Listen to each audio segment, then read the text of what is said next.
এই বাংলার জমিনের ভিতরে সবচাইতে সিংহের মতো যিনি গর্জন দিতেন তিনিই হলেন আমার মামুনুল হক, ঠিক না বেঠিক? এই বাংলার জমিনের ভিতরে এমন আলেম পাওয়া সৌভাগ্যের ব্যাপার, কথায় কথায় কোরআনের আয়াত দেয়, তিনিই হলেন আমির হামজা।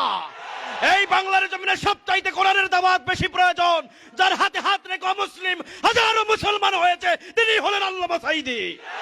এগুলোর কোনো দোষ ছিল না, দোষ একটাই, কোরআনের কথা বলা। দোষ একটাই, মদখোরের বিরুদ্ধে কথা বলা। দোষ একটাই, ছিনতাইকারীর বিরুদ্ধে কথা বলা। দোষ একটাই, জালিমদের বিরুদ্ধে কথা বলা। এই দোয়া যদি তুমি পড়ো, পাহাড় পরিমাণে যদি ঋণের বোঝা হয়, আল্লাহ এটা পরিশোধের ব্যবস্থা করে দিবেন। আল্লাহুম্মা কফিনি বিহালালিকা আন হারামিকা ওয়া আগনিনি বিফাদলিকা আম্মান সিওয়াক। আল্লাহ একদিন আজরাইলকে জিজ্ঞেস করলেন, হে আজরাইল, বনি আদমের রূহগুলো তুমি কবজ করেছো, দায়িত্ব তোমার। হে আজরাইল, তুমি আমারে জানাও না ওই বনি আদমের মধ্যে কোন কোন রূহ কবজ করতে তোমার অনেক কষ্ট হয়েছিল? আজরাইল জানায়া দেয়, হে ও দয়ার মালিক, বনি আদমের মধ্যে দুইটা রূহ কবজ করতে আমার অনেক কষ্ট হয়েছে। কোন দুইটা রূহ? বলে, এক নম্বরে এক আল্লাহর বান্দি মহিলা, বিশাল এক সমুদ্র, সমুদ্রের মধ্যে জাহাজটা প্লাবনের মধ্যে পড়িয়া যখনই ডুবিয়া যাবে, ওই হালাতে সবাই ডুবিয়া গেল।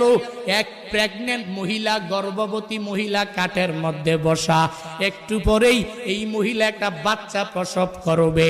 তোমার কুদরতের কারিশমা, ওই কাঠের উপরেই আল্লাহর বান্দির একটু পরে প্রসব হয়ে গেল।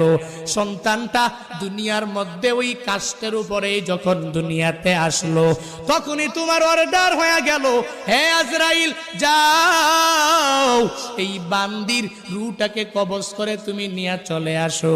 আমি যখন ওই কাঠের উপরে ঝুলন্ত ওই মহিলার রূহটাকে কবজ করার জন্য যখন আমি চলে গেলাম, আমার মনের মধ্যে অনেক কষ্ট ওই সময়ে লেগেছিল। কারণ কি আল্লাহ জানেন না?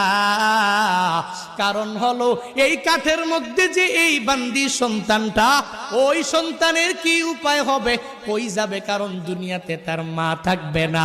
মা ছাড়া সন্তানেরা যেই পরিমাণ পাগল পারা হয়ে যাবে, হে বান্দারা, ওই হসপিটালের বেডের মধ্যে গিয়া দেখবেন, ওই জায়গার মধ্যে কত মায়েরা ডেলিভারির সময় দুনিয়া থেকে বিদায় নিয়ে চলে গেল।